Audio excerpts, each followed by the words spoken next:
All right, Deborah, looks like the waiting room has slowed down. So if you want to kick us off, that would be great. Great. Well, welcome and good evening to everyone. It's wonderful to see so many of you on the call tonight. I hope you all had a wonderful holiday, a very successful into last year, and we're zooming into 2025, and we're going to make this a great year. I want to thank you for all the great work you do for the residents and the people of the Seven County area and beyond. It's your good work, and you're inspiring and wonderful and joyful work that makes SEFD so great. So thank you. There's a lot of good information tonight, and I'm glad you can join us. And I'm going to turn it over to our very capable program officers, but first to Jessica Cato, our Deputy Director. Thank you, and it's nice to see you this evening. Thanks, Deborah. I'd like to just kind of echo what Deborah said. We're glad to have you all here with us tonight. For those of you who don't know me, I'm Jessica Cato. I'm the Deputy Director. And I just wanted to say thank you for joining us, and just kind of a reminder that tonight's going to really be about kind of best practices, how to navigate the process, important reminders. If you do want in-depth explanations of how to fill out each and every individual question in the application, we have really great taped tutorials on our Tier 3 page of our website, which I know the program officers will remind you as well. Also, I think we're going to hold questions till the very end. So if you do have a question, feel free to throw it in the chat so you don't forget it at the time that you're asking it. And then we will do our best to answer questions that are really relevant to the group at the end of the webinar. And if you don't get your question answered, always feel free to reach out to one of the program officers or myself. Speaking of the program officers, here is our wonderful team that will be assisting you through the process this year. Like I said, my name's Jessica Cato. I'm the Deputy Director, and I'm going to pass it over to Kirsten Lang to introduce herself. Hello, everyone. My name is Kirsten Lang. I'm the Program Officer for Boulder and Jefferson County. My pronouns are she, her. I'll pass it off to Dana.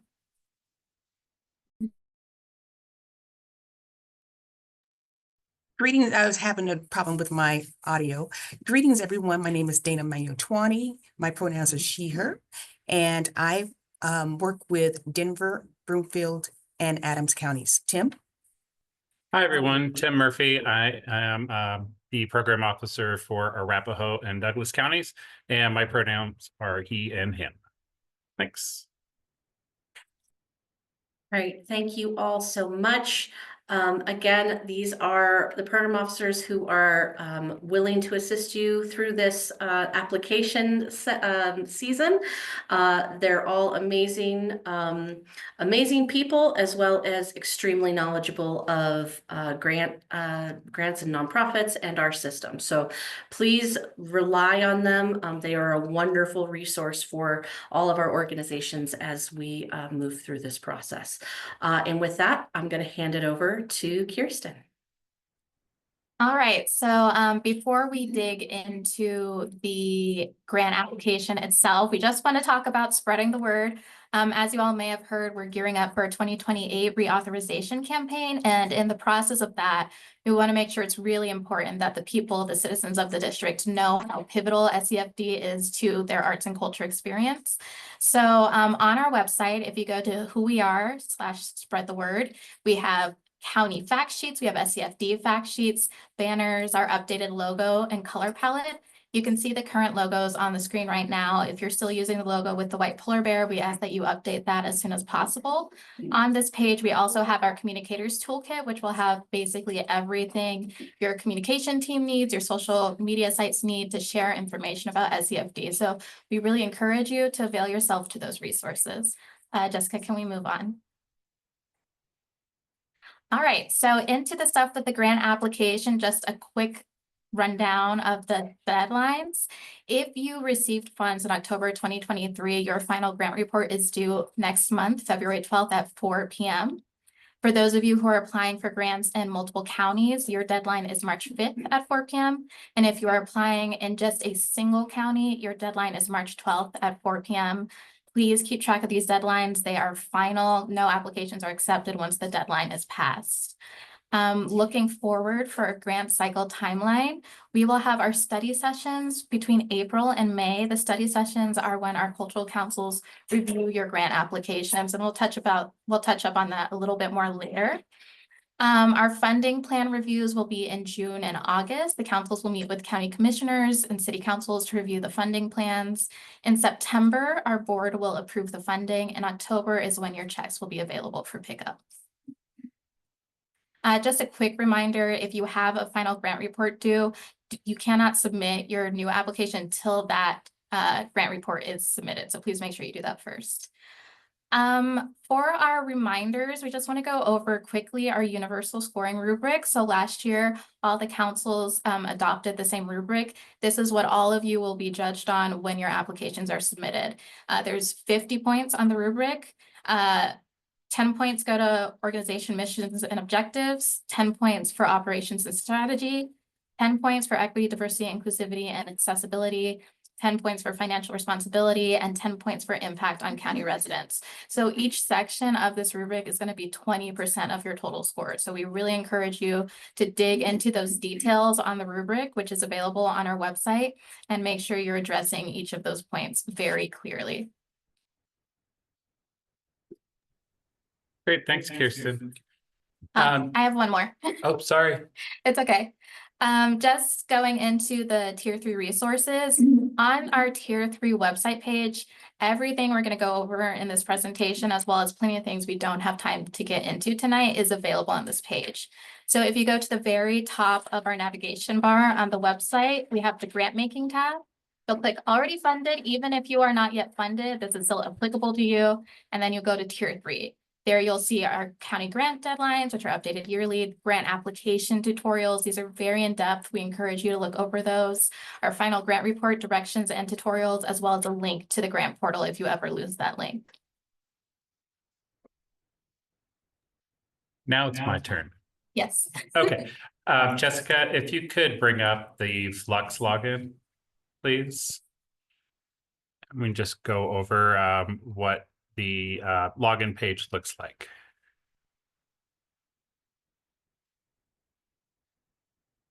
Second while she gets that ready. Okay. So here is the login page. You've seen it before. So once you click login, just want to go over just for those of you who may not have done this as often, on the left-hand side of the page is the navigation bar. It has your organization information, your personal contact information, as well as any drafts that you've started or grants that have been submitted, as well as your final grant reports. So all of that historical data is in there for you. To start a new grant application, you'll just go to the center of the page and scroll down. And click on apply for Tier 3 funding. So if you would just click that.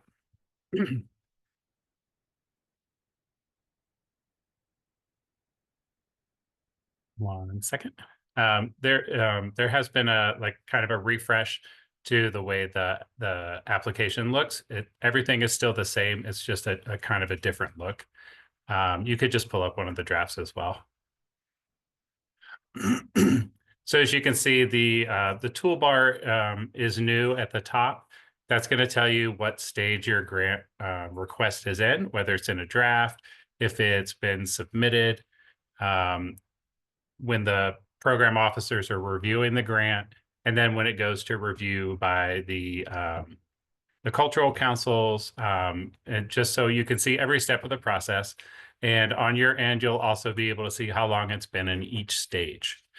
So there'll be just a counter to tell you how many days it's been in check-in or in review. So there's not a lot of other differences to the application, but that toolbar is a new feature this year. So just wanted to make you aware of that.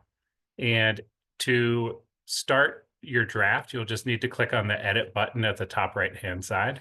of the page, and that will allow you to enter information into the application. And once you start working on it and you enter information, make sure that you hit the save button. The portal does not autosave. So make sure you hit save. That'll allow you to save the information you've put in and continue working, or save and close to just save your information and come back at a later time. Once you start that draft and click save and close, it'll show up in your drafts. Excuse me. So that's basically all I wanted to show you on the portal, is just the new refresh look and how to get that started. So we can go back to the slideshow.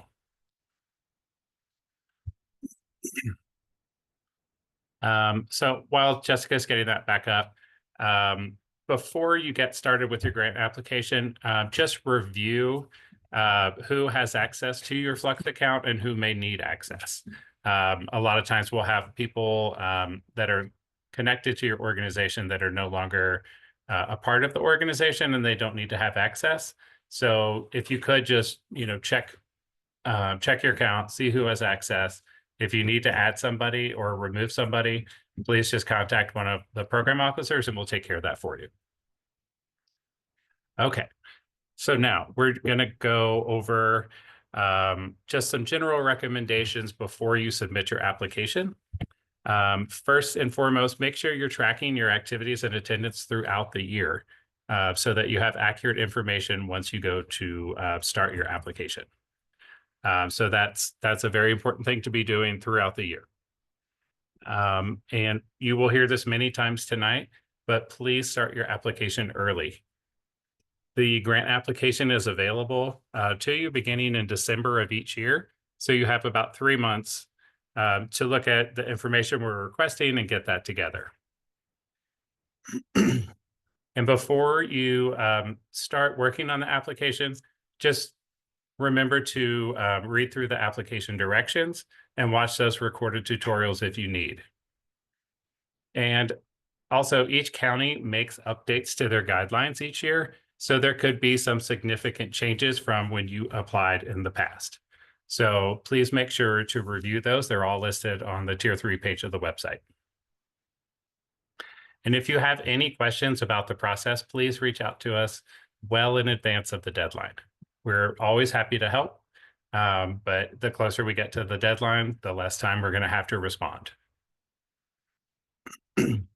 Another thing to note is that each of the program officers works with specific cultural councils. So if you have a question about Boulder or Jefferson, reach out to Kirsten. Dana works with Adams, Broomfield, and Denver, and I work with Arapahoe and Douglas.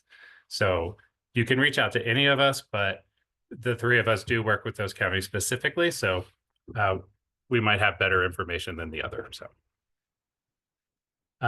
another reason to submit your application early, if you do submit it within more than 48 hours before the deadline, we will review it to make sure you have all the pieces that are required. Any incomplete applications won't be accepted and you won't get funded. So we definitely recommend submitting at least 2 days in advance. If you submit it within that 48 hours, we may not have the time to do it. So,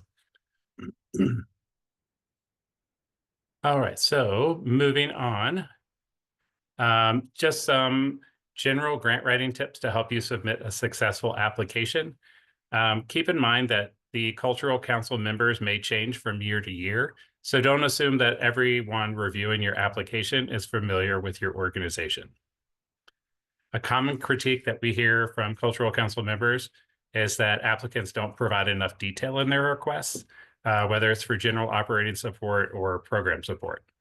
So if you're applying for general operating support, provide more detail than just, this will cover our general expenses. And you'll want to say how that funding is specifically impacting the residents of the county you're applying to.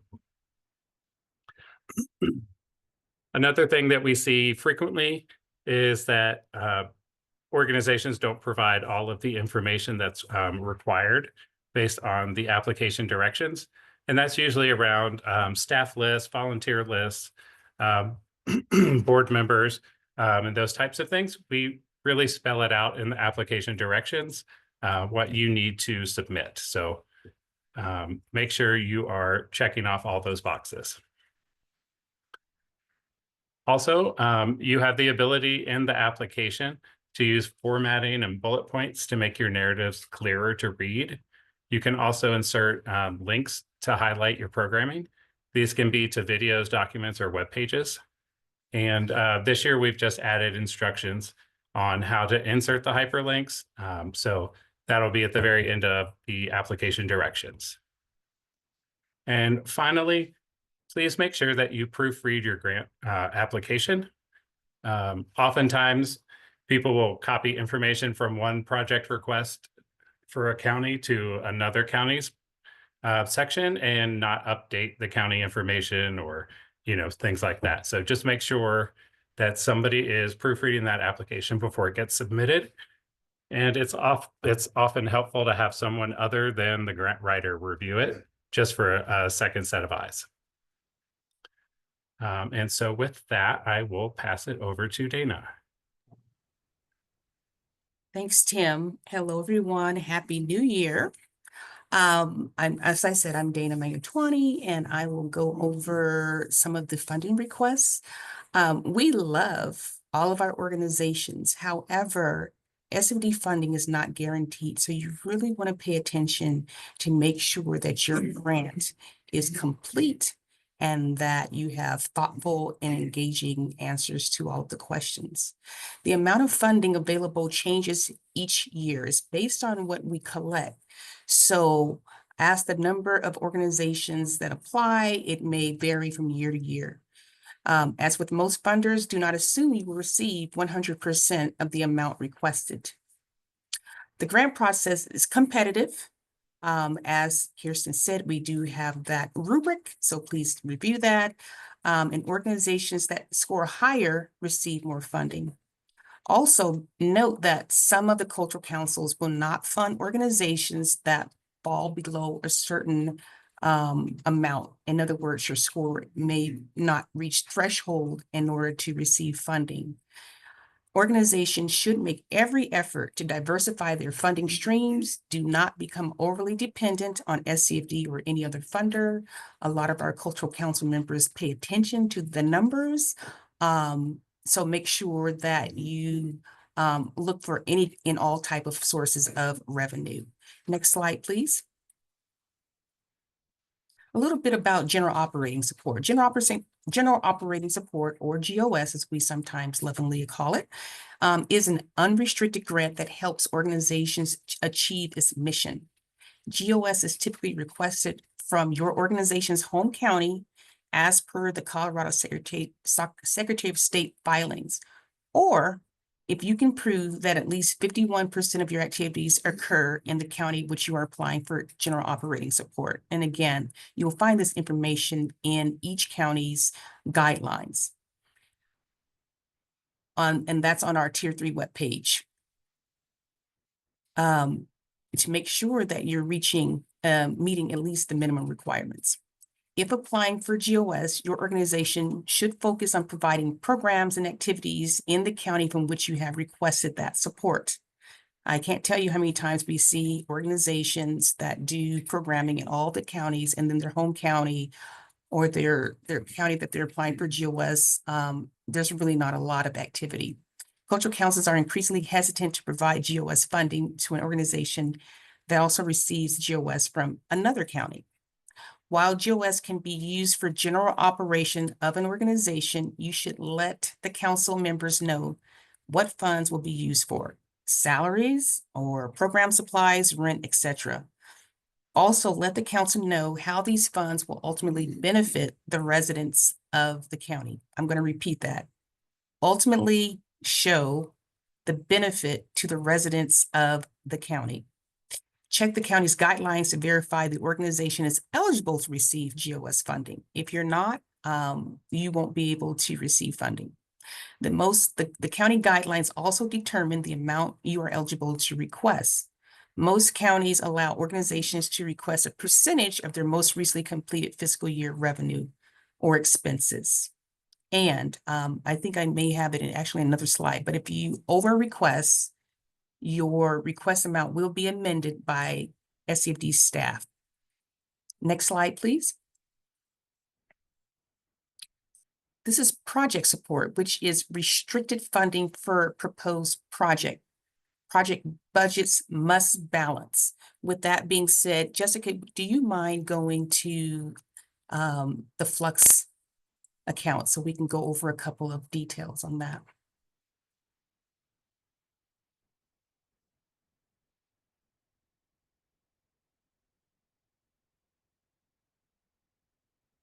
Okay.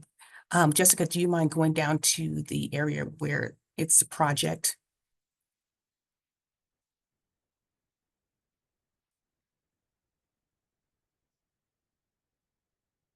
So a couple of things. Now you see a lot of red. A lot of red means that there's something that needs to be amended or fixed in your grant. In this case, for Adams County, it says compliance warning, project dates outside of funding use timeline. So we actually added some bumpers to this year because we were getting a lot of organizations that would apply for funding outside of the funding period. The funding period is, as Kirsten said, the 14 months. So it's October 1st through December 31st. That anything outside of that range will get dinged. The council are really hesitant to fund organizations that have incorrect dates. The other one says compliance warning, project grant request amount does not match the SCFD project request amount entered in the budget below. So we'll go down to the budget. Jessica, just scroll up just a little bit. You'll notice that the project grant request amount is $20,000. If you go down to the budget, the detailed budget, the line item says SCFD project request is 100. And so it's important to know, regardless of what is in the gray shaded area on budget, we will always look at the upper part where Jessica's highlighting to figure out what the request is. In this case, it's to the advantage of the organization, 20,000 versus 100. But if it was the opposite, you would only be considered for 100. So please make sure that those numbers match exactly, and that is correct.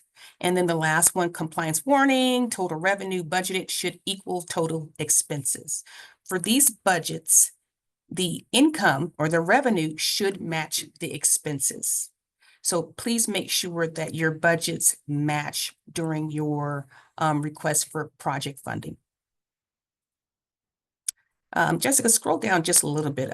There's another one, and I think that's the same one. Okay, we're good. So let's go back to the slideshow, please.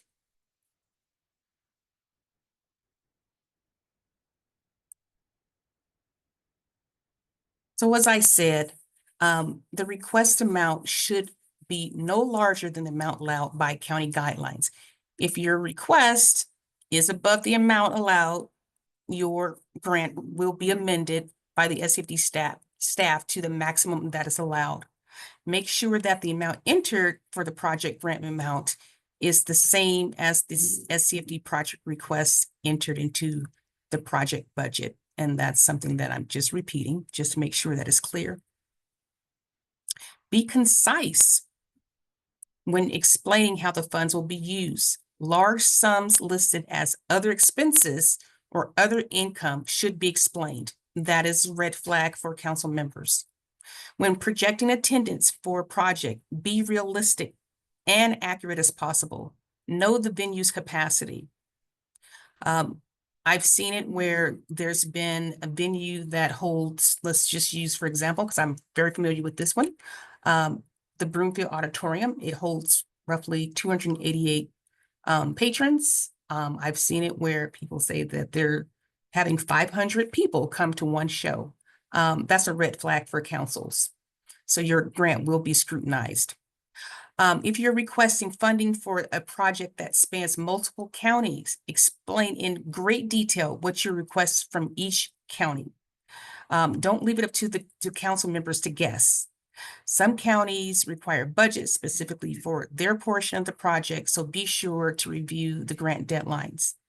Do not copy and paste information from one project request to the other. Ensure the request is specific to that county you are applying.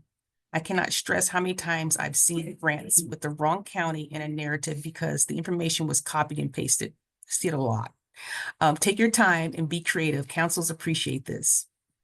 Projects must occur and be completed within the timeline for use of funds.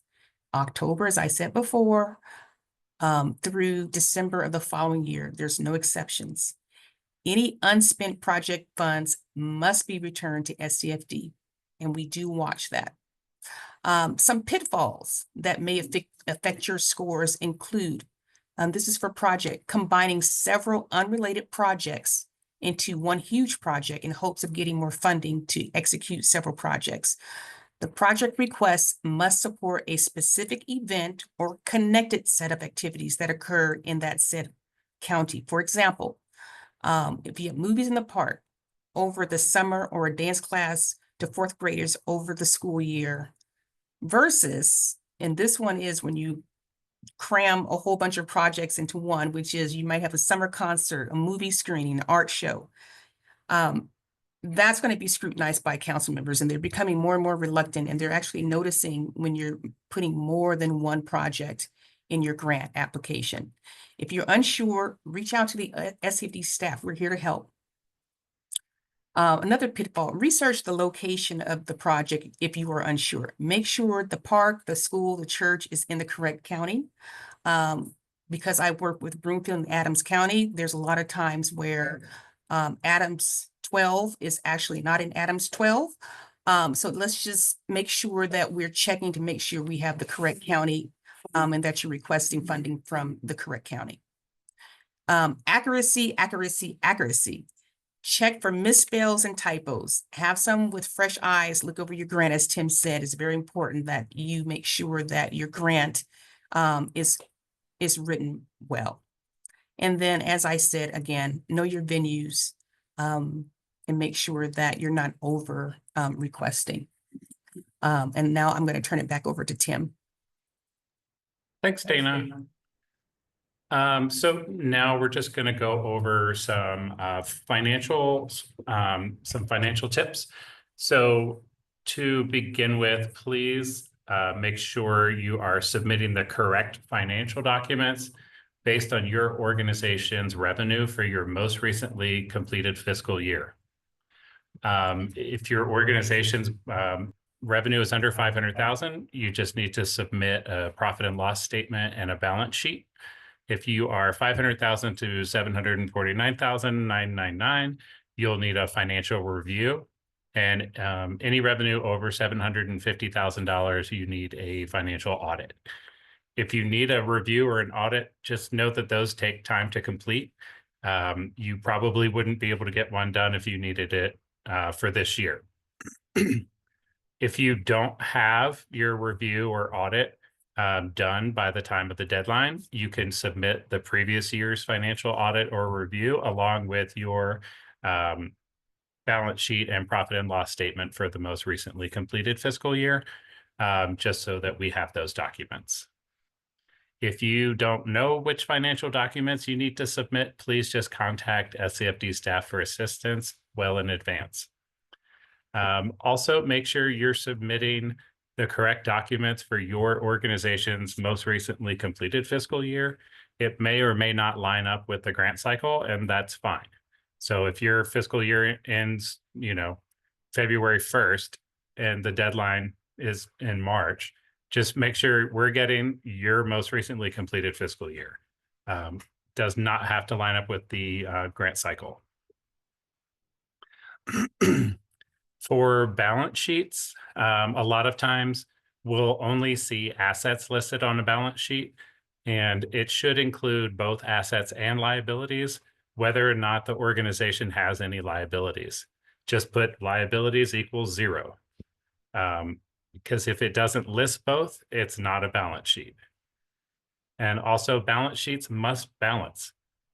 your assets should equal total liabilities. So if you need help on that, we have some resources on our website that will lead you to different templates and articles about how to fill those out correctly.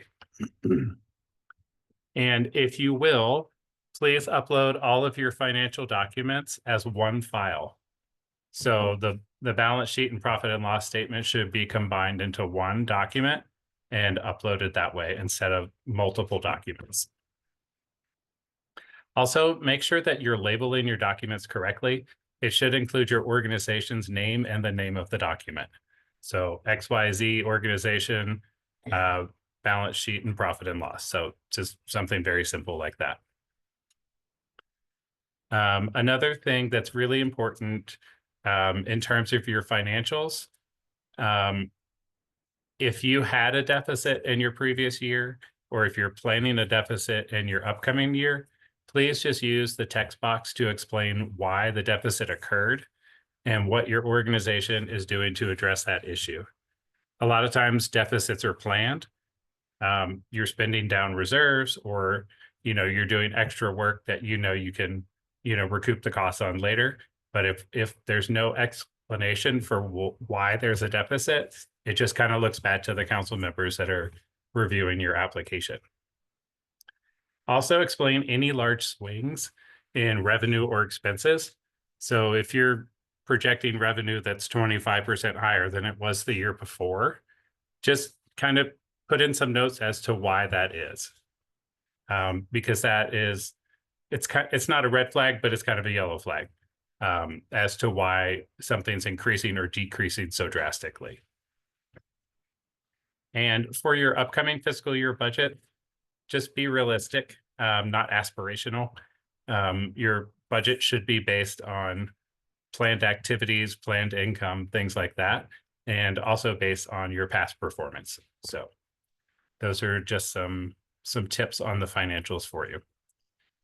With that, I will toss it back to Kirsten for activities and attendance. Thank you, Tim.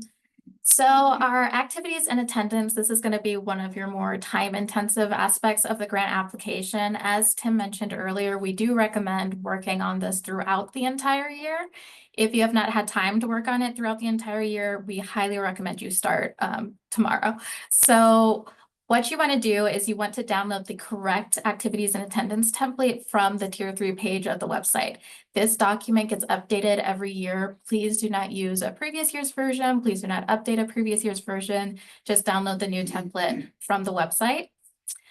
You'll want to review the instructions and the tutorial on the Tier 3 page.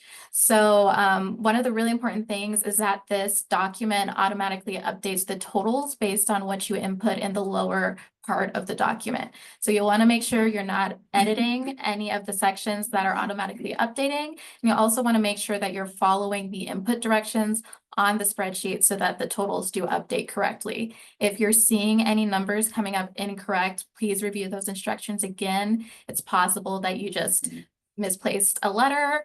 Something that small can impact the calculation. So please take a look at all of those directions. Please do not include virtual programs, private events, or indirect passive attendance. We do not count these for your grant application. If these are included, they will be removed, and the council will have some questions. So virtual programs, private events, those are pretty self-explanatory. In terms of passive attendance, what we're speaking of is any time when the public is not actively engaging with your work. So for example, if you're having a booth at the Renaissance Fair and you had 125 people come to your booth, that counts as active attendance. However, the 15,000, 20,000 people that come through the Renaissance Fair, they do not count as your active attendance. So please make sure you're keeping an eye on that. We also have examples of this in our grant application directions. It's going to be in one of the addendums. I believe it's addendum B. And if you have any questions about completing this template, about what you can or cannot include, please reach out to one of the program officers and we will help you with that. I am now going to pass it back to Tim. Thanks, Kirsten. Another area of the application that is very important is the section on equity, diversity, inclusion, and accessibility. This is a priority area for SCFD and the Cultural Council members that review your applications. EDIA is one of the 5 categories used for scoring, and it makes up 20% of your overall score. So you really want to make sure you're providing specific details of your organization's EDIA goals and efforts and what progress has been made. Simply stating that everyone is welcome is not a sufficient answer, but it is one that we see frequently. And in the Cultural Council discussions, they recognize that this is not the best answer to these questions, and they will probably ding your score. So if you can, please provide specific details. If you're doing outreach to certain communities or you're incorporating different types of art or music into your programming, just let the council know. If you haven't made any progress or there's not a plan in place, describe what you plan to do in the future. Everyone is on a different stage of their journey, and that's okay. But just be honest about it, and just, if you haven't made any progress, just say, we know this is something we need to do, and these are the things that we would like to do in the future. But please just provide some specific examples of what you're doing or plan to do. And that will go a long way. So, and with that, I'm going to toss it back to Dana. Okay, I am back. Let's talk about post-submission in the study sessions. So once your application has been submitted, check your emails to see if your application was sent back to your Flux portal by SCFD for any editing or additional information. We will do our best to review your application for completeness if submitted more than 48 hours before the deadline. So that is your hint to start early. One thing that I want to make you aware of, and we've seen it, and it's very hard for us, but if you submit your application the day of and you hit the submit and you walk away from your computer and we look over it and it's incomplete and we send you an email to say you need to fix it and you don't find it until after the deadline, I'm so sorry, but we cannot accept your application. So if you submit it, be on the lookout or have somebody monitoring your emails to make sure that there were no issues with your grant so that you can get it in before the 4 p.m. deadline on the deadline date. So I just want to be very clear about that. And let's talk a little bit about study sessions. Cultural County study sessions, Cultural Counties review each grant application during study sessions, and these are all virtual via Zoom or similar platform. And applicants, you are definitely encouraged to attend. All study sessions are posted on the Tier 3 page of the SCFD website in the document called Observational Study Session Schedule. So please look for that. This document will be available after the grant deadlines have passed so that we know what organizations have actually applied for this year. Study sessions are not interactive. They are an opportunity for organizations to listen to councils discuss their applications. When attending study sessions, please keep your camera off. I repeat, keep your cameras off and your microphone muted. Do not enter questions or answers into the chat. We want to make sure that this process is as equitable as possible. And if you are answering questions during the chat, then other organizations aren't able to do that, then it becomes an inequitable process. Check your email after the study sessions. If a council has questions for you, and not all councils ask questions, they will be sent out within 24 hours of the study session. And you would typically have a deadline to get those responses back. Otherwise, your grant will be looked at as is. Organizations have 1 week to respond for some councils 2 to 3 days. So make sure that you're looking out for that.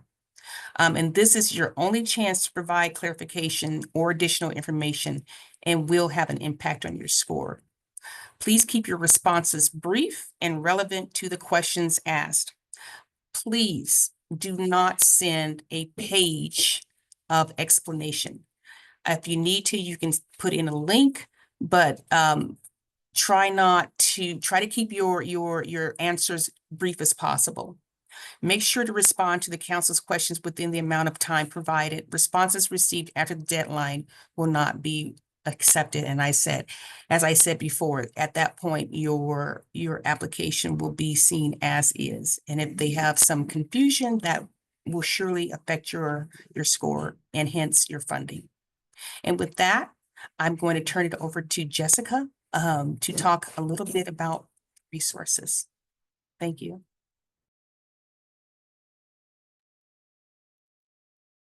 Thanks, Dana. So real quick, I just wanted to point something out, and actually, so we have this resource page on our website.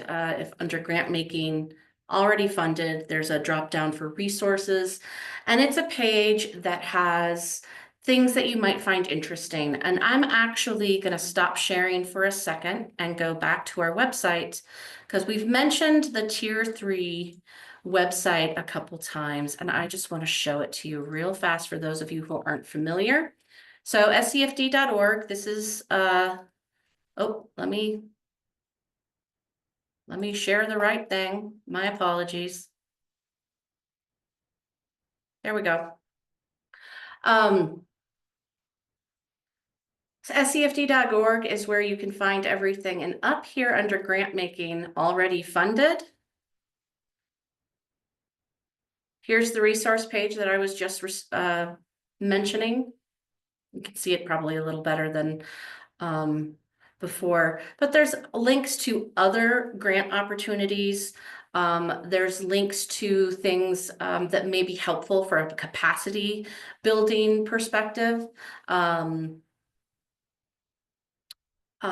so it's pretty much just other grants and other resources that we think you may find interesting. So it's definitely worth checking out if you're looking for that kind of information. Also under grant making already funded is our Tier 3 page.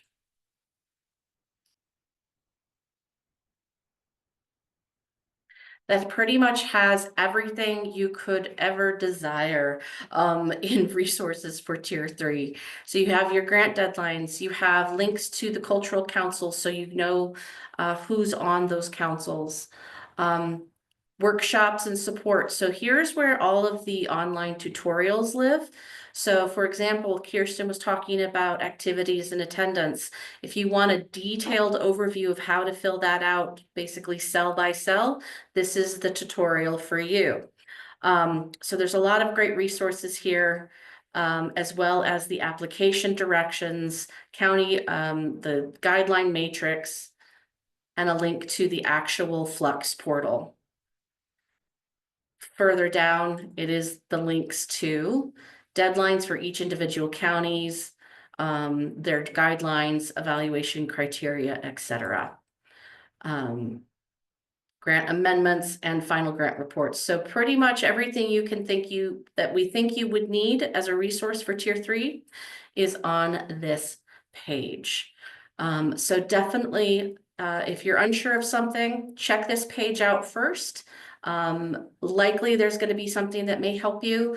If not, please reach out to a program officer and ask for assistance.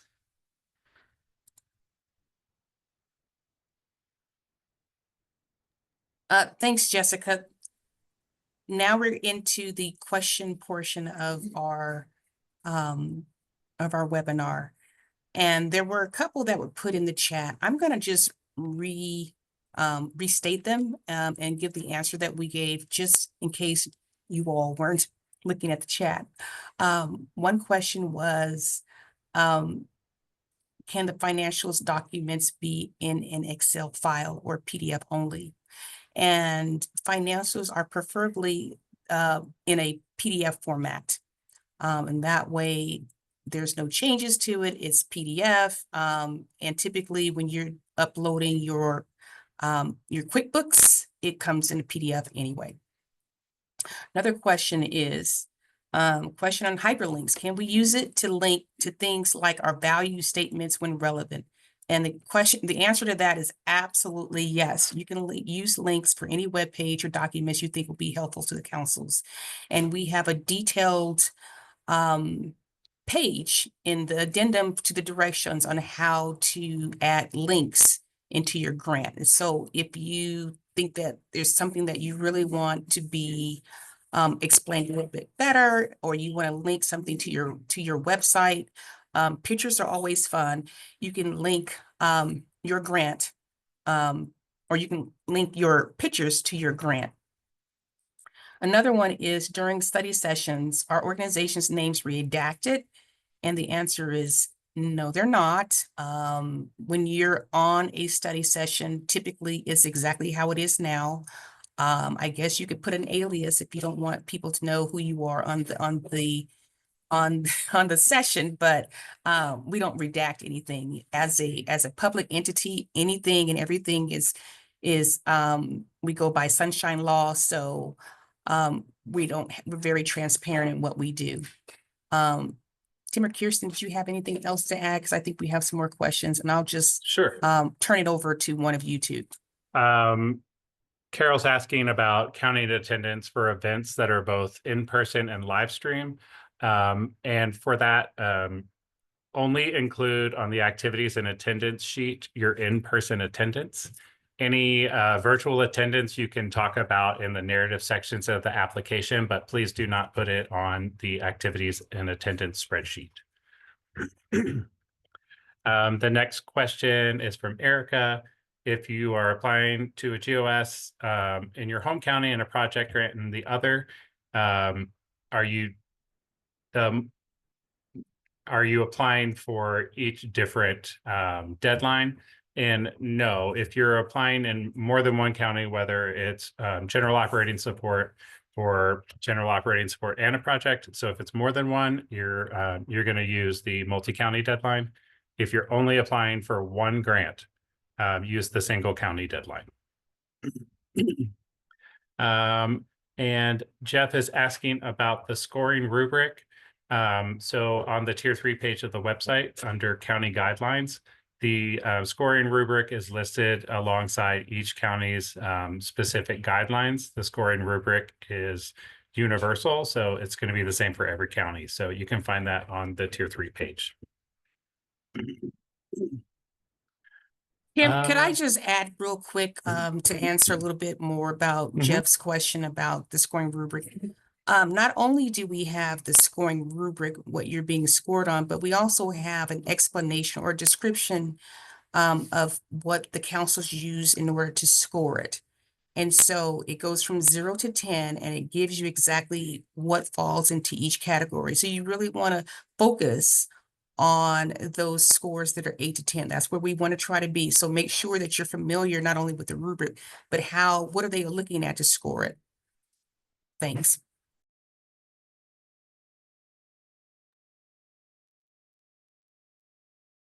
Do we have any more questions?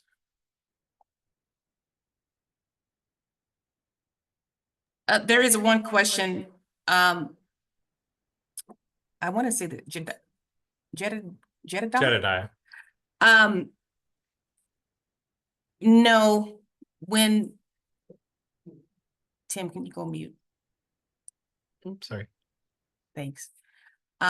When you are being reviewed by the cultural councils, they're not going to display your grant application. In other words, it won't be on the screen for everyone to see. However, they will discuss it and is open to the public. So no, your application name will not be redacted in that sense. It will be discussed, but it won't be projected onto the screen. There's no sharing of it in that general way.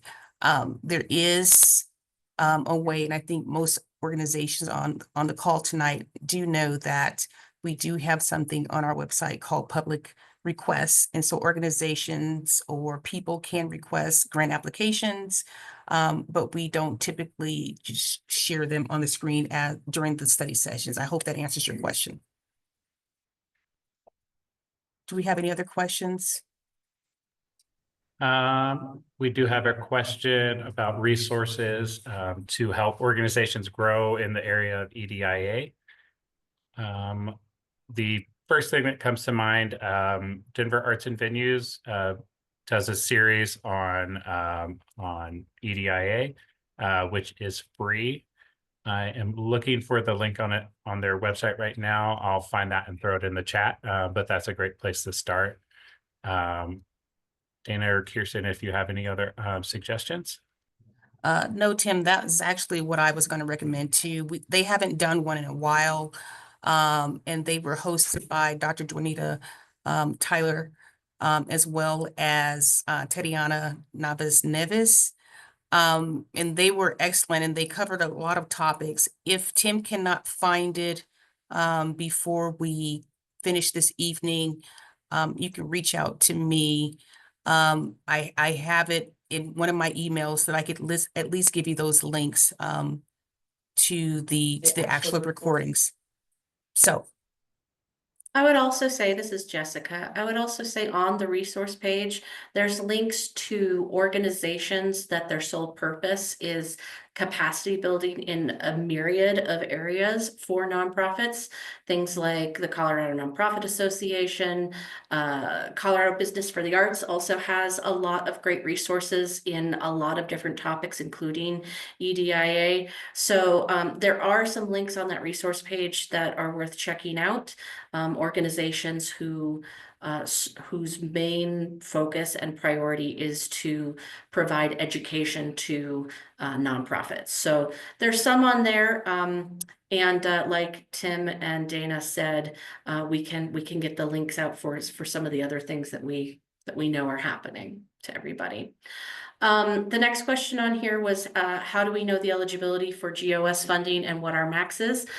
So you'll need to read the guidelines for the county in which you are thinking of applying to see what each county's restrictions are around general operating support, who is eligible for that, and then what you are eligible to request. So for example, if you are looking at applying for general operating in Boulder County, you pull up their guidelines on the Tier 3 website, and there's a section that very detailed explanation of who can apply and how much you can apply for.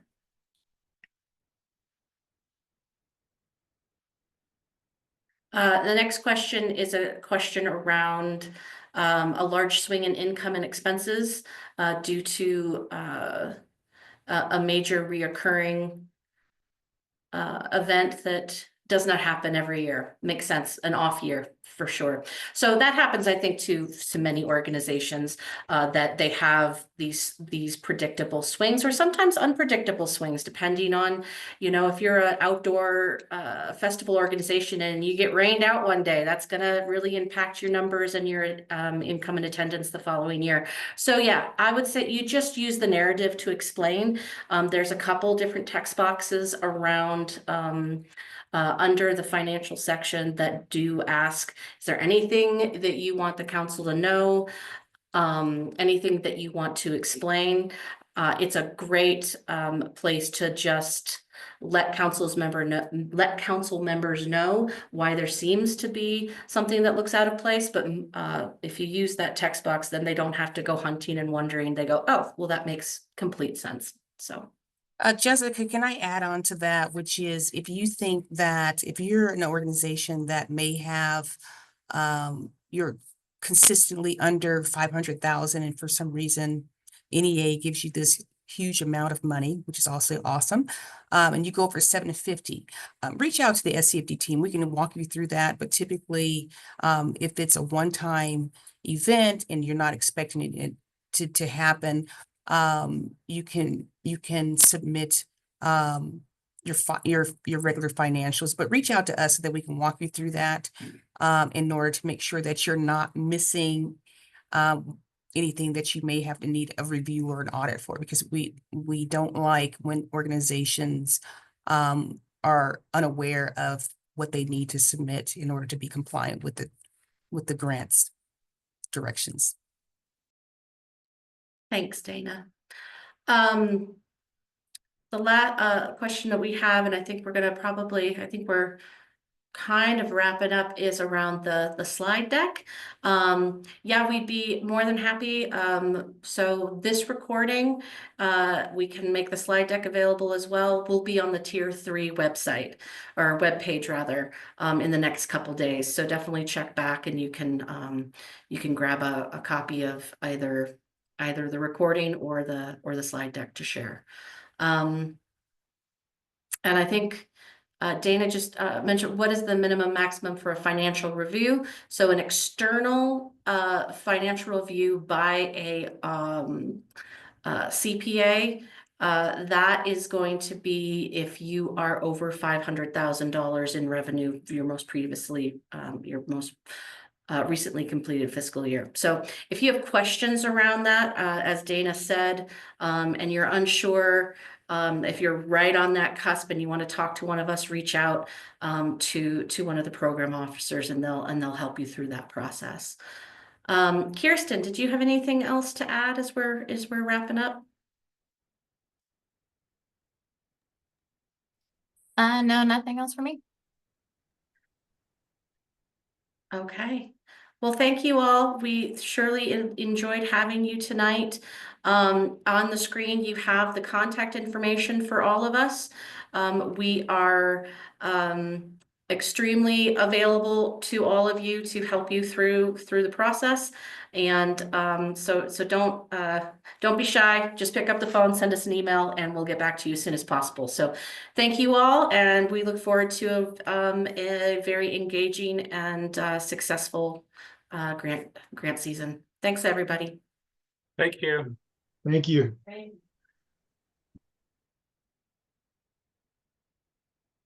Thank you all. Thank you all.